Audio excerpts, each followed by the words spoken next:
Meus queridos e minhas queridas, sejam muito bem-vindos a mais um episódio do Além da Residência, o podcast do SEISC-MED, que é o preparatório para a residência que não só vai te fazer marcar o xizinho no lugar certo.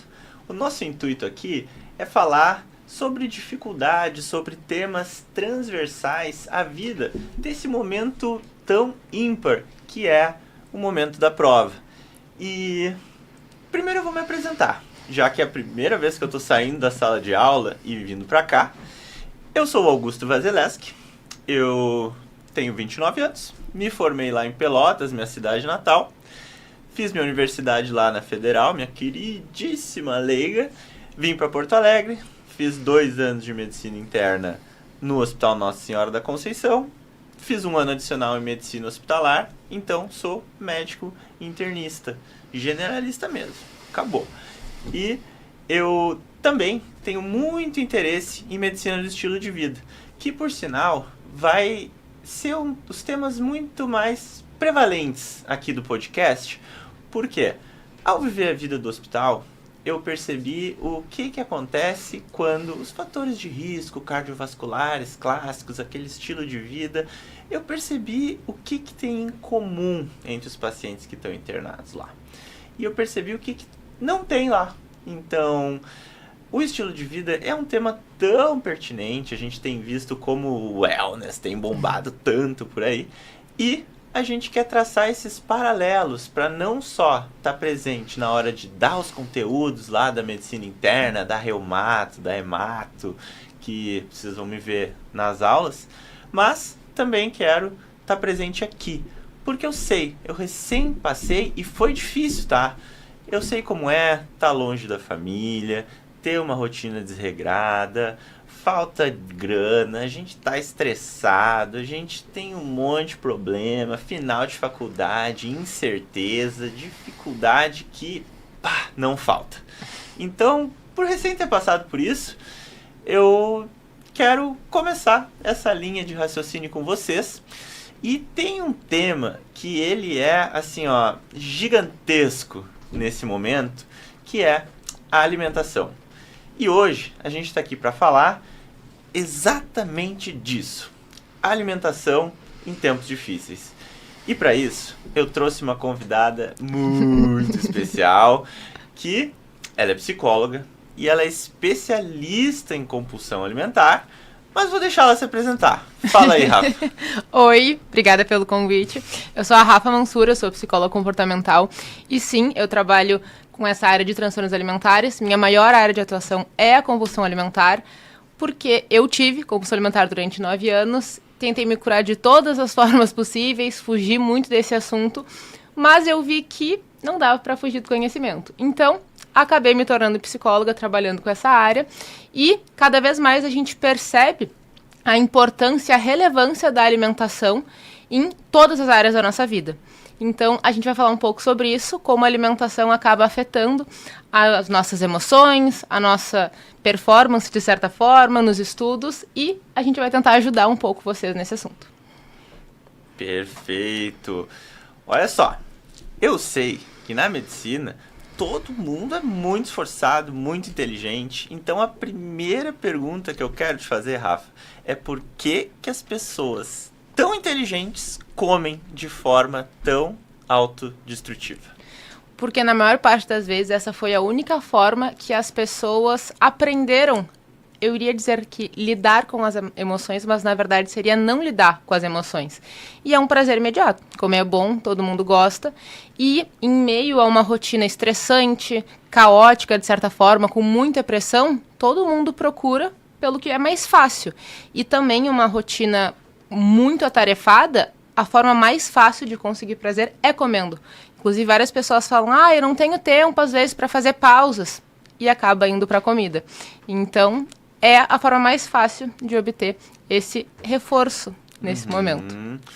E uma palavra que me vem muito assim é a disponibilidade. Eu gosto muito de pensar que a gente vive numa sociedade da distração. A gente está sempre hiperestimulado por diversas fontes, mas parece que a comida ela é primeiro, uma obrigação, a gente não tem como não comer, e parece que ela tá permeando, como a gente vai falar daqui a pouco, no hospital, na rotina do médico, parece que toda hora a comida tá ali, então parece que realmente é muito prevalente a forma como os transtornos alimentares se dão nessa população, né?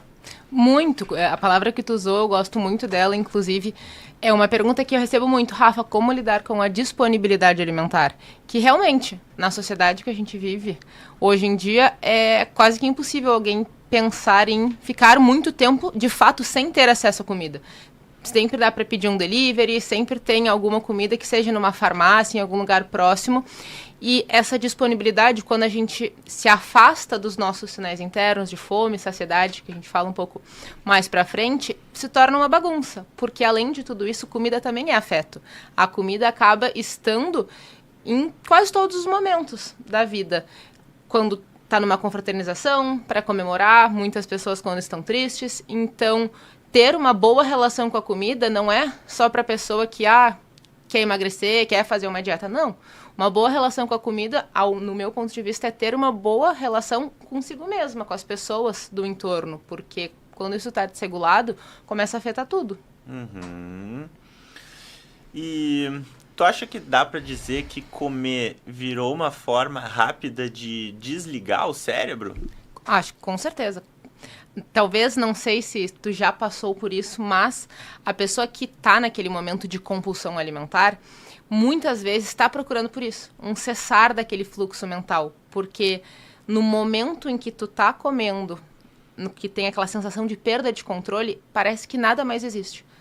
Porque antes estava angústia, ansiedade, como, não como, vou passar na prova, não vou passar na prova, não sei nem por onde começar, e aquela bagunça, preciso de uma pausa. E aí vai comer. E aí, quando tu percebe, tu sai do problema que te fez procurar comida. Tu pensa, meu Deus, por que eu fiz isso? Agora eu tô culpada, como é que eu vou compensar? E então, sim, é uma tentativa de fugir daquilo, uma anestesia, de certa forma. Perfeito. Isso me lembrou bastante daquele ciclo clássico quando a gente estuda hábitos, que tem o famoso ABC, que é o antecedente, no caso a emoção desconfortável. Por exemplo, tenho a prova de residência daqui tanto tempo, tem um monte de apostila do SESC Médio, o Augusto falando aquelas coisas de hemato lá, não entendi nada, tem um monte de questão para fazer. Então, o antecedente é esse conjunto de emoções desagradáveis. Aí tem o B, que é o behavior, que é o comportamento em si, que é o comer, o alívio. Então eu me desespero, eu como e a consequência é o alívio da fome. Então a gente acaba ficando num ciclo, né? Antecedente, emoção desagradável. Behavior, o comportamento, e a consequência que é o alívio. Mas a longo prazo, qual é a real consequência disso? Antes vou falar uma coisa que se conecta aqui desse ciclo que tu falou, que é o exato ciclo da fome emocional. A pessoa sente alguma emoção, algo desconfortável, alguma coisa aconteceu. Aí ela quer aliviar, aí ela procura comida, aí ela come. E aí o que acontece? Vem outra emoção desconfortável. Ela fica culpada, ela fica angustiada, ela fica triste, ou o problema de início não foi resolvido. O que vai acontecer? Vai reiniciar o ciclo. E aí fica um ciclo sem fim. Mas eu me esqueci a pergunta que tu tinha feito. Vai ter que fazer de novo. Na verdade, agora eu queria perguntar o seguinte. Eu tenho dúvida do que realmente é compulsão alimentar e o que não é. É uma ótima pergunta. Muitas pessoas confundem compulsão alimentar com exagero e com fome emocional, que são coisas completamente diferentes. O que é compulsão alimentar? É quando uma pessoa come uma quantidade de comida muito maior do que ela comeria em um estado normal. E ela tem uma sensação de perda de controle. E esse tempo em que acontece essa ingestão de comida costuma levar ali umas 2 horas. E quando passa, a pessoa se sente muito culpada, arrependida, uma sensação de desgosto perante a si mesma. E já no exagero, é completamente diferente. A gente fala que é como se fosse um pouco mais consciente. Ninguém está livre de exagerar. Se tu for num rodízio de pizza, numa sequência de comida japonesa, é um lugar onde está propício para exagerar. Ou tem muita, né, como a gente falou, uma disponibilidade muito grande de alimentos. ou por não estar prestando atenção. Tô ali estudando, tô com um balde de pipoca do lado, tô com uma barra de chocolate, eu não tô prestando atenção. Quando eu vejo, putz, exagerei, eu paro. A pessoa que está passando por um período de compulsão alimentar, ela não consegue parar. E também, para de fato ser compulsão alimentar, tem alguns critérios diagnósticos muito importantes, que é a intensidade e a frequência, há quanto tempo que isso está acontecendo na vida da pessoa. E a fome emocional, que entra aí nesse momento, que é o que a gente estava falando anteriormente, quando a pessoa utiliza da comida para tentar regular as emoções. Que, inclusive, se tu for pegar um livro de psicologia sobre regulação emocional, a comida tá lá, como uma forma de regulação emocional. E aí, quando que é certo e quando que é errado? Quando essa é a única forma que tu sabe lidar com as tuas emoções. E quando tu te sente presa a isso, como se tu não tivesse escolha. Que é assim que a pessoa que tem compulsão alimentar se sente. Perfeito. E agora, passando um pouquinho para a parte de neurociência das emoções, parece que o estresse é um fator chave na relação da alimentação com as consequências negativas que a alimentação em excesso tem. Então, eu gostaria de perguntar como que tu acha que o estresse e a pressa alteram a nossa percepção de comer? Então, é um assunto que está completamente relacionado. Por quê?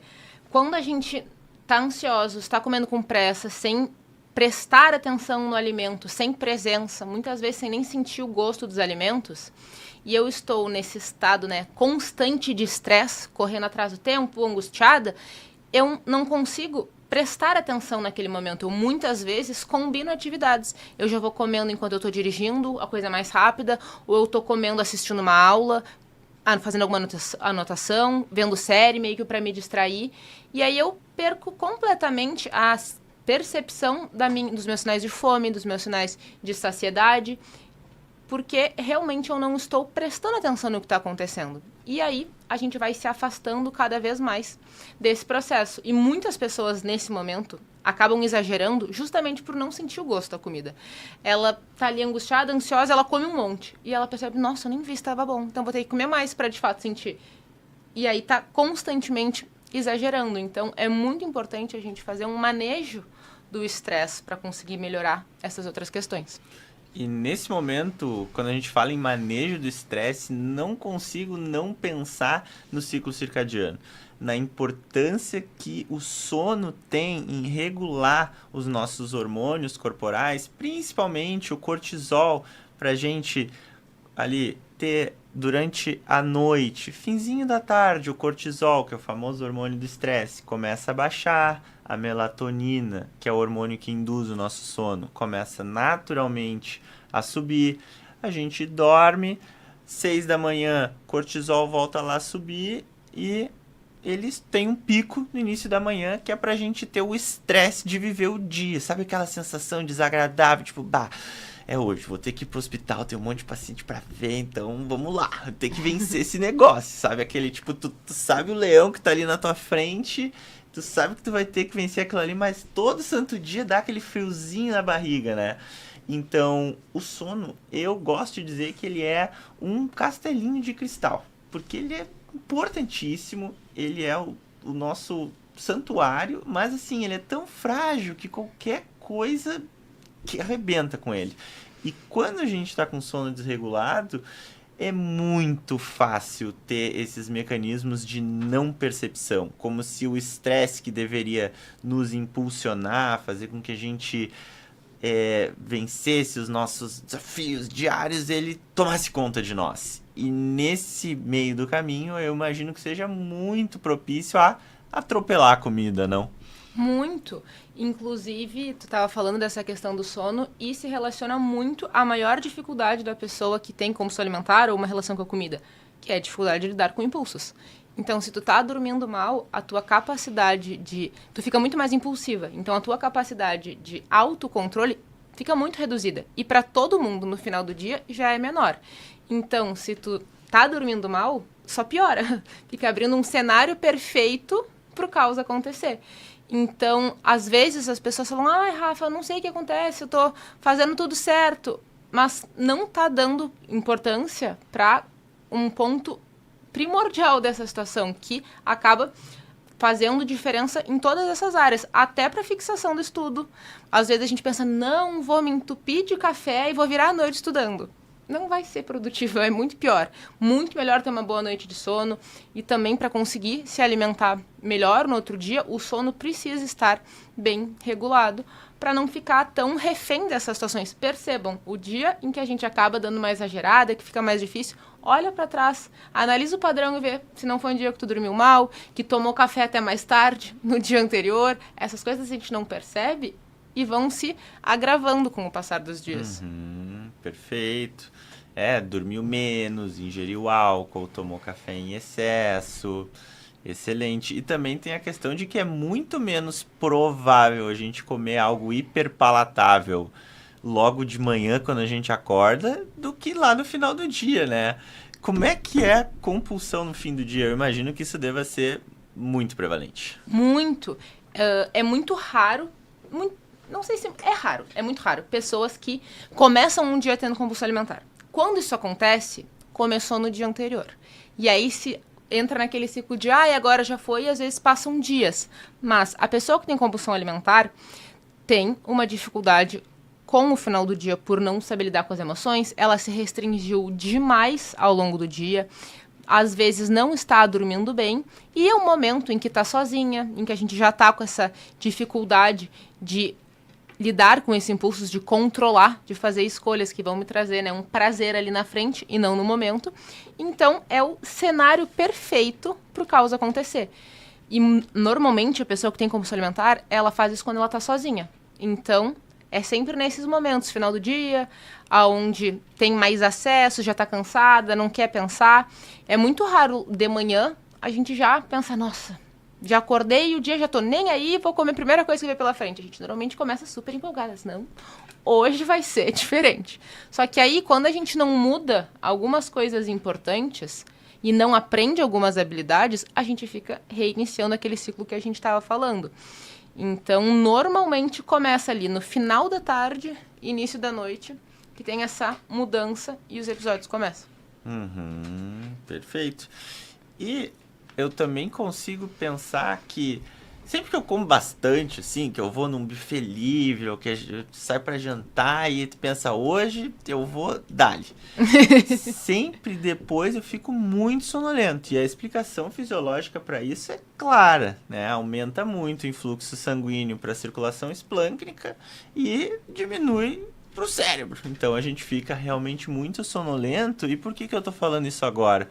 Porque a gente precisa pensar no nosso ritmo do dia, no nosso organizar o nosso dia, para estudar num momento que não seja depois de uma refeição grande. E eu imagino que quando a gente perde o controle, então notem, a gente já está linkando o sono com a alimentação, com o estudo, para formar um alicerce que ele deve ser pensado.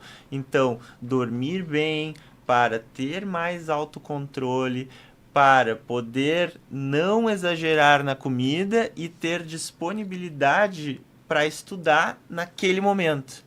Então veja como esses pilares todos se conectam. Excelente! E agora eu quero perguntar para ti. Tu teve compulsão alimentar e agora trabalha com isso. Qual que foi o ponto de virada? Então, eu passei 9 anos da minha vida tendo compulsão alimentar, mas a maior parte desse tempo eu não sabia que eu tinha compulsão alimentar. Eu achava que era normal. Eu sempre fui a fit do grupo. Só que antes disso, eu comia muito. Porque eu não podia comer em alguns momentos. Então, quando eu podia, eu exagerava. Aí eu pensei, não, agora eu quero fazer dieta, quero mudar. E aí, fui para o famoso pensamento tudo ou nada, 8 ou 80. Ou fazia tudo 100% focada, ou também não tava nem aí. E aí, fiquei assim por muito tempo. E aí eu ia na psicóloga na época, eu fugia desse assunto. Por quê?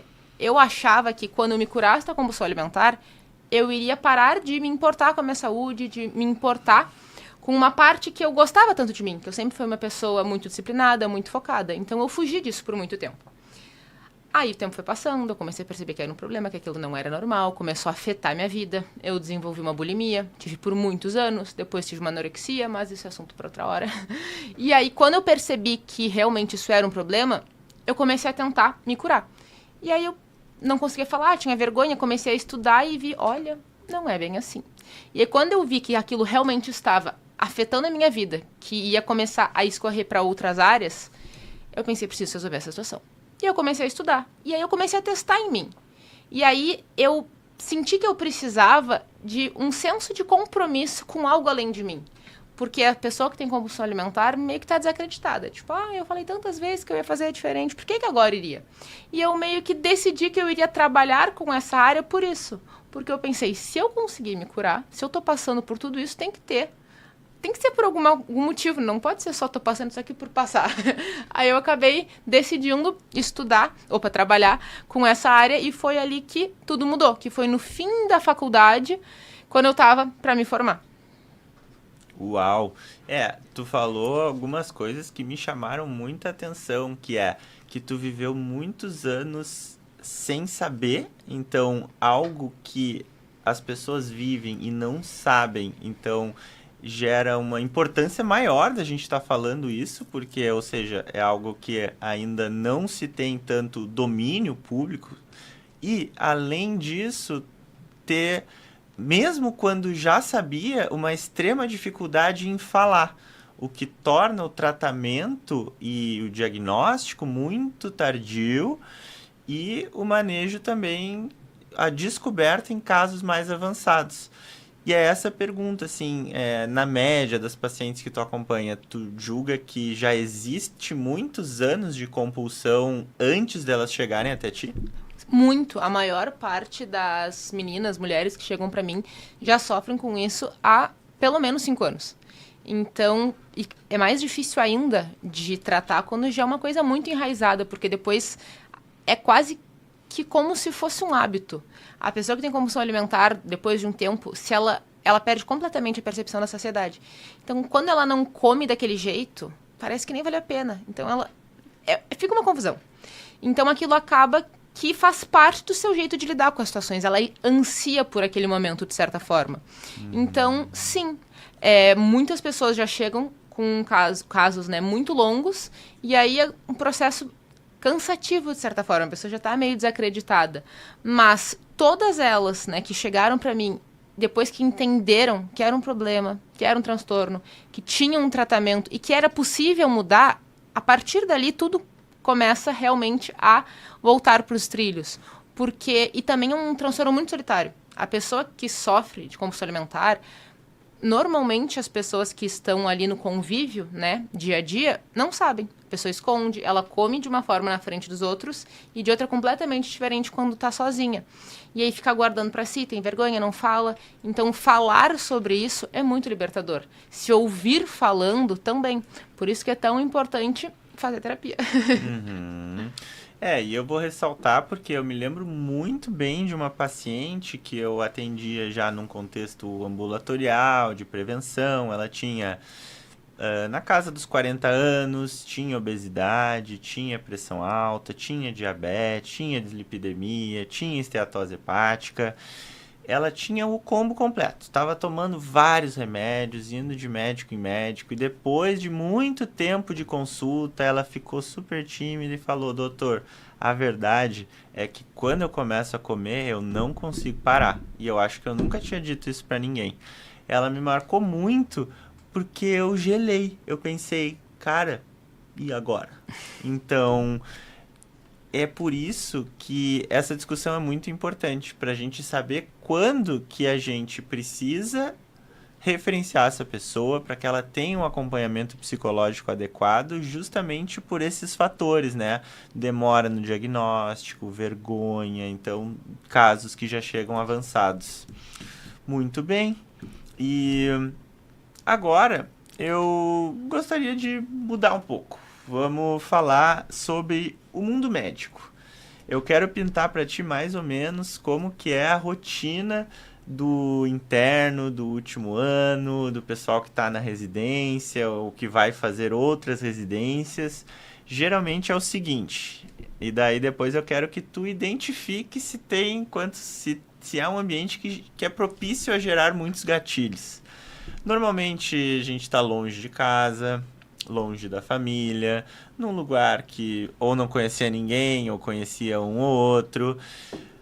Muitas vezes passando por um apertozinho de grana, vivendo ali com a bolsa da residência, ou então fazendo plantão além dos plantões da residência, vivendo numa média aí de 6 a 8 plantões noturnos, além do dia inteiro ocupado. O ambiente que no hospital ele é repleto de um pensamento de já que eu tô de plantão, eu vou hoje comer algo hiperpalatável. Então ali na hora, toda hora, cafezinho, muito café, o tempo inteiro, 24 horas, pessoas virando noite, trabalhando 36 horas. E esse é o contexto. Tu acha que isso ajuda a pessoa? E aí? Como é que a gente sai dessa? Ajuda a piorar, né? Só se for. Então, para sair dessa, né, o que a gente tem que identificar? As nossas maiores dificuldades e quais vão ser as nossas prioridades. Porque se tu vai ter que passar uma noite no hospital fazendo plantão, não vai dar para fugir. Isso vai acontecer. Então, como que eu vou manejar essa situação?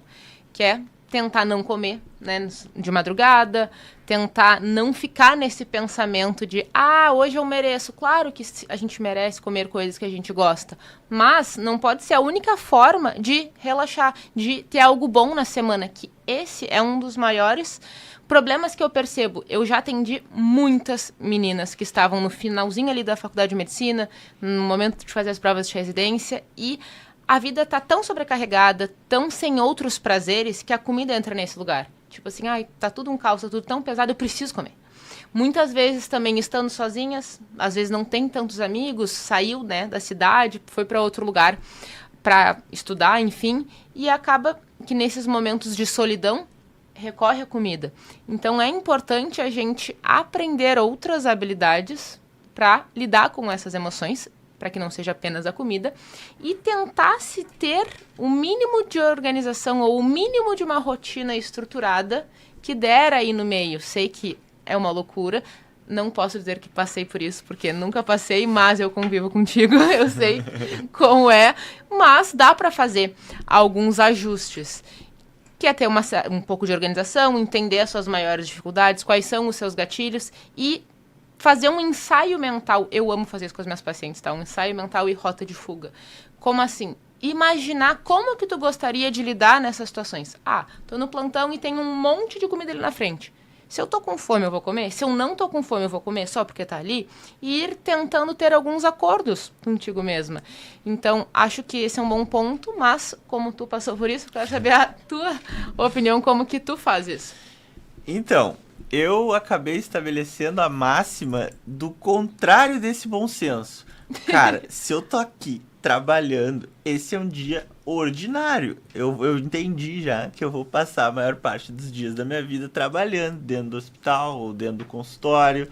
Então, por ser um dia ordinário, eu vou pensar, eu vou comer bem, vou evitar alimentos hiperpalatáveis, vou comer minha saladinha, vou mastigar devagar, vou comer meu lanchinho, um monte de fruta. E nesse dia eu como bem.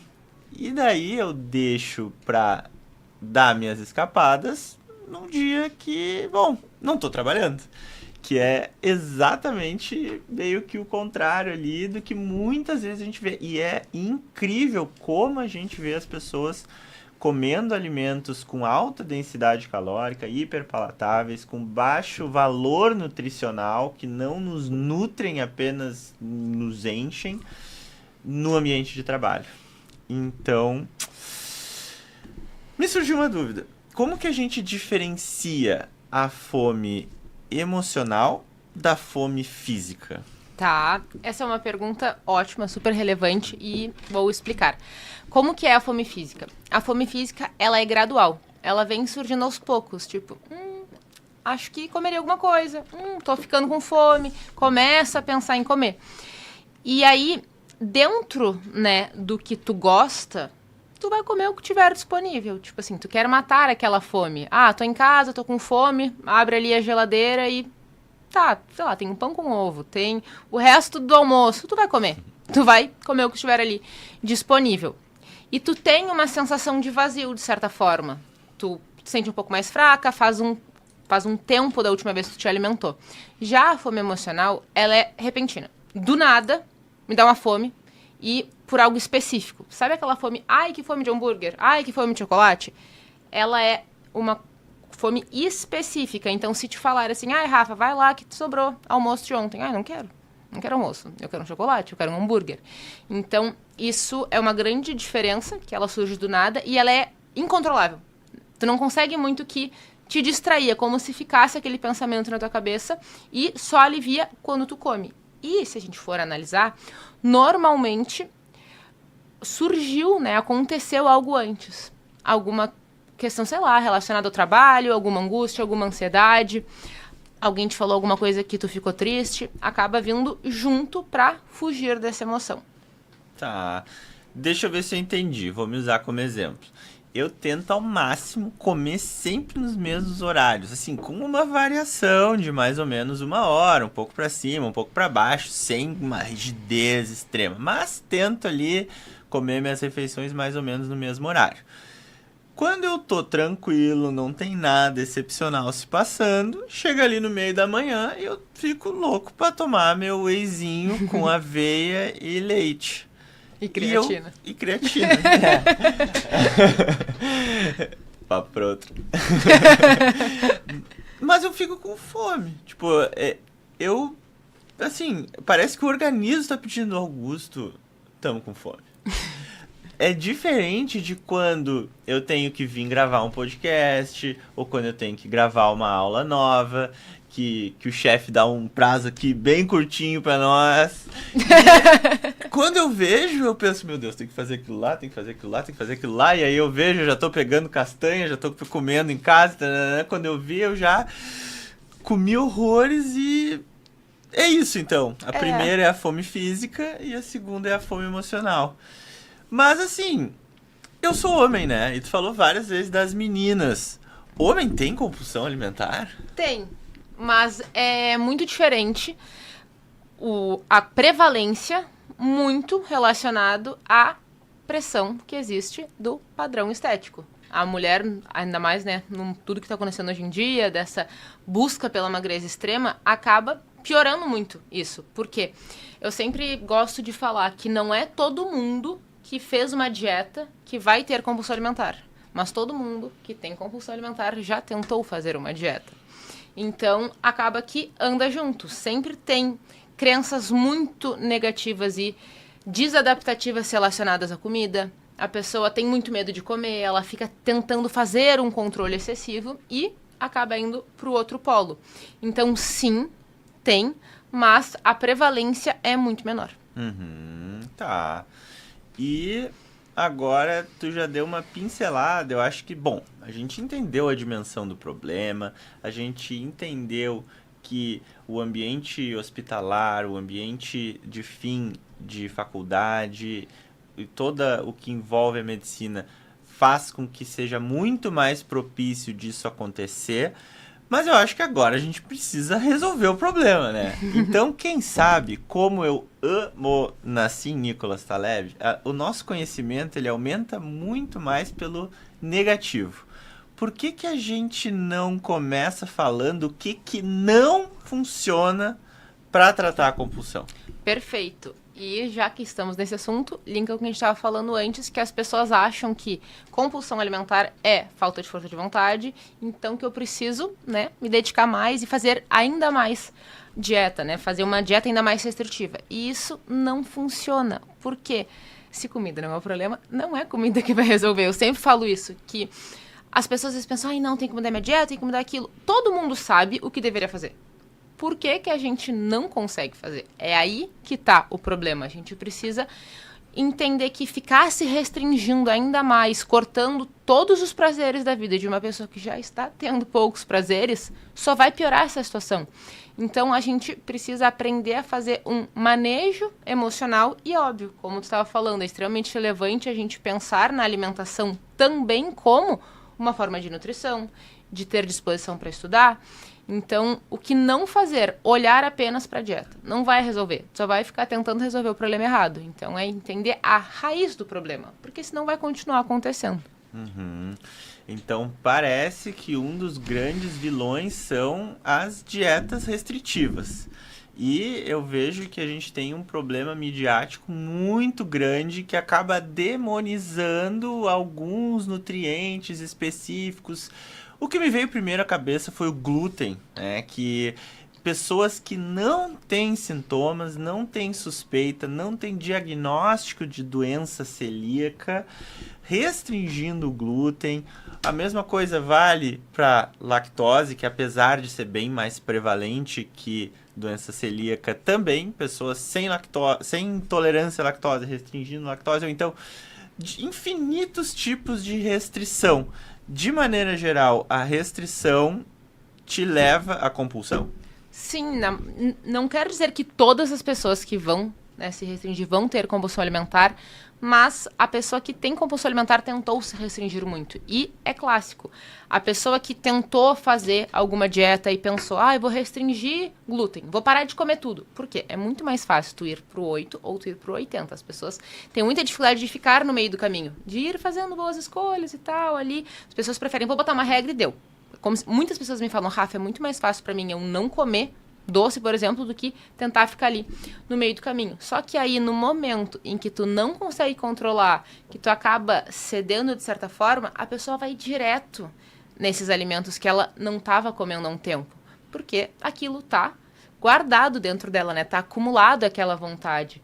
Então, é muito comum pessoas que tentaram restringir glúten, açúcar, lactose, acabam indo para isso. Até pessoas que, inclusive, eu, né, tenho intolerância à lactose, e eu era essa pessoa também. Quando eu tinha compulsão, eu ia direto para coisas com lactose. Eu pensava, já que eu já vou passar mal, então eu vou passar mal tudo hoje. Não era muito melhor eu ir, né, tentando incluir um pouquinho aqui e ali. Então, sim, é muito comum isso, essa restrição acabar indo pro outro lado e a pessoa estoca, né, aquela quantidade que estava faltando antes. Uhum. E parece que muitas vezes até a questão da restrição extrema passa até por uma mentalidade assim primordial de punição, de raiva consigo mesmo. Eu vou restringir isso aqui porque eu preciso conseguir. Com essa mentalidade parece ser mais difícil, né? É que, na verdade, isso vem de um ódio ao próprio corpo. A pessoa não tá feliz, ela odeia o corpo dela, então ela quer mudar. E ela acha que quanto mais grosseira ela for com ela, meio que quanto mais ela se envergonhar daquilo, mais motivação ela vai ter. Só que não é assim que funciona. Porque quando tu te odeia, tu não quer te cuidar, tu não quer te nutrir, tu só quer chegar naquele resultado. E aí tu não dá bola pros nutrientes, pro teu sono, para de fato cuidar de ti. Isso foi uma das coisas mais importantes para mim. Quando eu mudei essa forma de olhar para as coisas, para os alimentos, né? Não, eu quero comer isso porque eu me amo, porque eu quero me sentir bem, porque eu quero me cuidar, eu quero estar disposta amanhã. E não o contrário. Tipo assim, meu Deus, eu odeio meu corpo, eu preciso emagrecer. Isso só piora. Então, é muito importante a gente analisar isso como um todo. Uhum. Perfeito. Então a gente entendeu o que não funciona, o que vai levar a um ciclo de perpetuação e começamos a dar pinceladas naquilo que funciona, que permeia muito ali sobre os pilares da medicina do estilo de vida mesmo, né?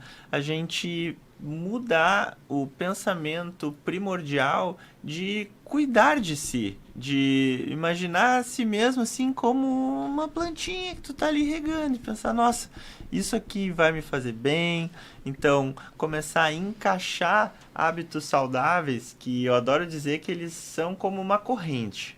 Quando a gente melhora o sono, a gente acorda mais disposto, a gente tem melhores escolhas alimentares, a gente tem maior probabilidade de fazer o movimento, a atividade física que a gente gosta, a gente vai ter mais disponibilidade para estar com quem a gente ama. E todos esses elos, eles vão realmente formando uma corrente que vai contra todos aqueles sentimentos de ódio, de raiva, de frustração, de autodepreciação, que estão, como tu mesmo mencionou, na raiz disso tudo, né? E que a alimentação da forma compulsiva acaba sendo a manifestação, a exteriorização para o mundo. Então, para ti, que hábitos mais funcionaram na hora de melhorar da compulsão alimentar? Com certeza, priorizar o meu sono, criar uma rotina e ter isso para mim foi crucial. Atividade física, mas ter algo no início do outro dia que eu gostasse muito a ponto de não valer a pena ter o episódio de compulsão no dia anterior. Porque quando eu tinha um episódio de compulsão alimentar, era algo muito grande. Tipo assim, eu não conseguia me deitar, eu não conseguia dormir, era horrível. Eu ia me acordar no outro dia e eu ainda assim estaria passando mal. Então, no meio desse processo, eu fui me apaixonando por acordar, tomar um café, ler, treinar. E quando eu comia dessa forma, eu me acordava no outro dia completamente indisposta, não conseguia me mexer, passava o dia inteiro passando mal. Então, isso foi uma coisa muito importante. Eu meio que sujar esse hábito, colocando algo que eu gostasse mais, né, ali na frente. Realmente, ir fazendo, como tu falou, como se fosse um cadeado, né, juntando as coisas para que elas fizessem sentido. Então, isso foi muito importante para mim. Mas sono, atividade física e ter a base de uma alimentação minimamente saudável. As pessoas pensam, não, tem que ter alimentação perfeita.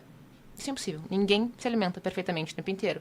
Mas ter, pelo menos, algumas coisas, assim, que eram imprescindíveis para mim, como comer uma quantidade adequada de proteínas, comer coisas que eu gostava, porque se não tinha coisas que eu gostava, eu ficava desesperada pelo momento em que fosse poder, e aprender a porcionar muito mais do que cortar tudo da minha vida. Aprender a incluir as coisas que tu gosta é muito mais importante do que querer excluir. Porque tu vai ter vontade, tu vai ter um aniversário, tu vai ter uma comemoração, uma janta.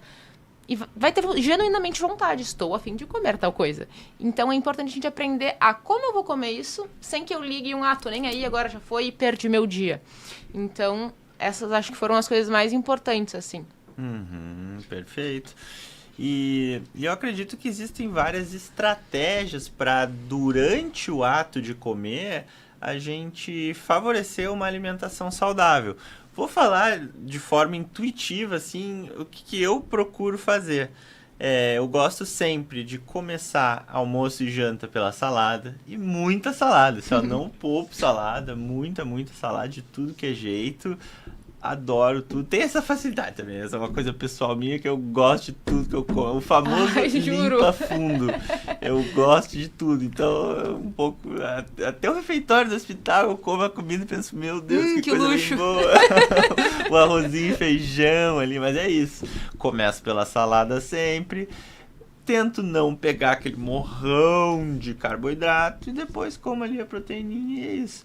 E também tento comer devagar. Essa é difícil, mas sempre Augusto, larga o celular, para de pensar nos pacientes, para de pensar nos problemas da vida, vai comer.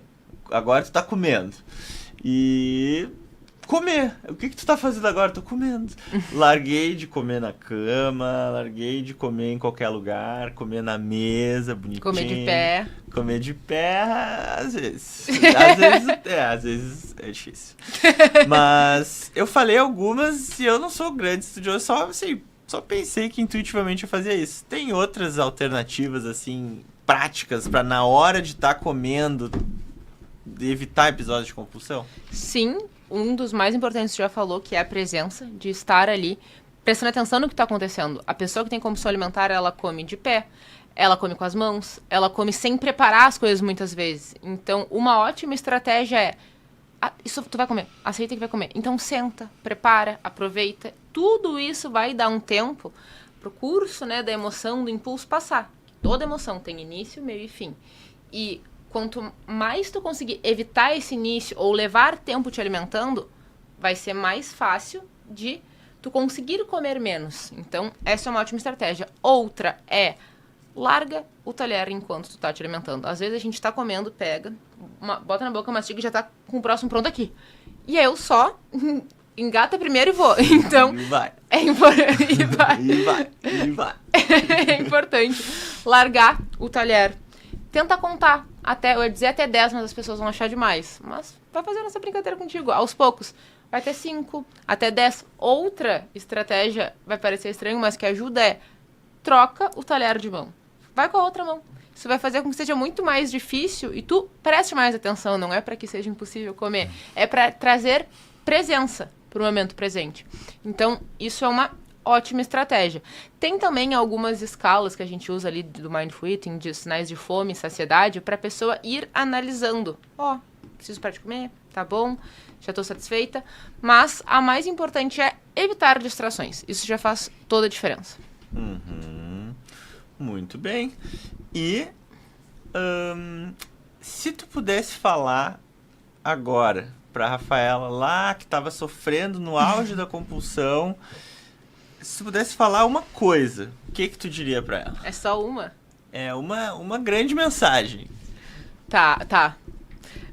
Quanto mais tu tentar ter alimentação perfeita e calcular tudo e fazer tudo assim regradinho, pior vai ser.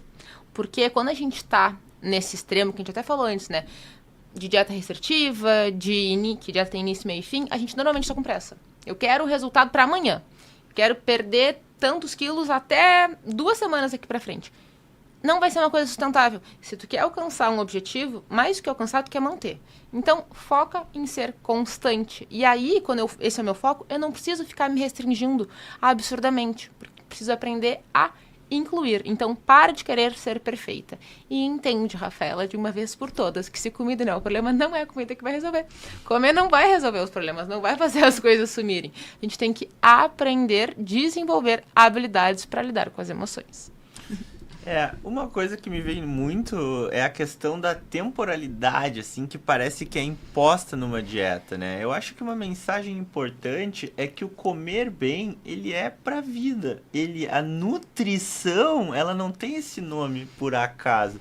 Nutrir o corpo significa abastecê-lo da melhor maneira para os teus órgãos funcionarem bem, cada órgãozinho ali fazer sua funçãozinha bonitinha, o cérebro pensar bem, o coração bater bonitinho, o fígado limpar o resto que já tá, o intestino funcionando. Então todo mundo quer funcionar bem. Se tu dá matéria-prima pensando nisso, e assim, não é por um período de tempo, é aprender a ter ferramentas e se alimentar bem para a vida, para a gente viver os ciclos de vida de maneira que a gente consiga extrair o máximo deles em cada parte. Tanto na adulto jovem, quanto no adulto. Quando eu for idoso, eu quero, poder dar uma corridinha, quero, sei lá, poder segurar a mala quando eu estiver indo viajar, quando eu começar a viajar, hein? É uma meta. Já é uma vontade vindo. É uma vontade vindo. Mas então, eu acho que uma mensagem importante é essa, né? Que a alimentação, assim, parece que a dieta, quando a gente fala em dieta, parece que tem aquela conotação de que é uma coisa dependente de um tempo curto e que tu tá correndo atrás e com essa emocionalidade negativa e uma questão, muitas vezes, de emagrecimento e eu preciso mudar a estética do meu corpo. É sempre isso. Preciso mudar o corpo. Nunca é preciso nutrir meu corpo, porque quero estar com a minha atenção o mais ativa possível para a hora da prova. Quero dormir bem, porque quando a gente come bem, a gente dorme melhor. Se a gente come comidas muito pesadas, perto da hora de dormir, o sono não vai ter uma qualidade tão boa, não vai ser tão restaurador. Então, olhar para a comida dessa forma é muito importante. Eu estava falando e eu fiquei pensando no extremo também, da anorexia, dessa busca pela magreza extrema, que a pessoa não está se nutrindo. Então a pessoa vai começar a ter déficits em outras áreas. Eu tive anorexia, eu chegava às 6 horas e eu virava uma ameba. Eu não conseguia prestar atenção em nada, eu não conseguia estudar, eu não conseguia literalmente fazer nada, eu ficava irritada. Então, a palavra usada, assim, foi ótima, que é realmente nutrição, se nutrir para conseguir fazer todo o resto, que está muito relacionado ao estudo, a conseguir fixar o aprendizado e também a sustentar todo o resto da vida de um médico, que envolve muitas coisas. É uma carga muito pesada. E a última pergunta, que qual é a verdade que ninguém conta sobre alimentação em tempos estressantes? Eu acho que é exatamente isso que a gente está falando, né?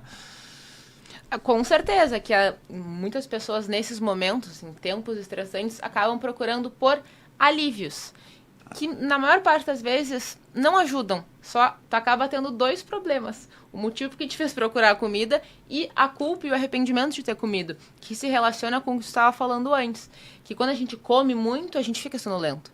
Então eu não vou estudar tão bem. Então não vai ser proveitoso. E às vezes também tentar fazer as 2 coisas ao mesmo tempo. Vou ali, já que eu vou estudar, já que eu vou ter que passar a noite estudando, eu vou me entupir de pipoca, vou me entupir de brigadeiro. Eu adorava fazer isso. Eu nem comia prestando atenção, nem estudava prestando atenção.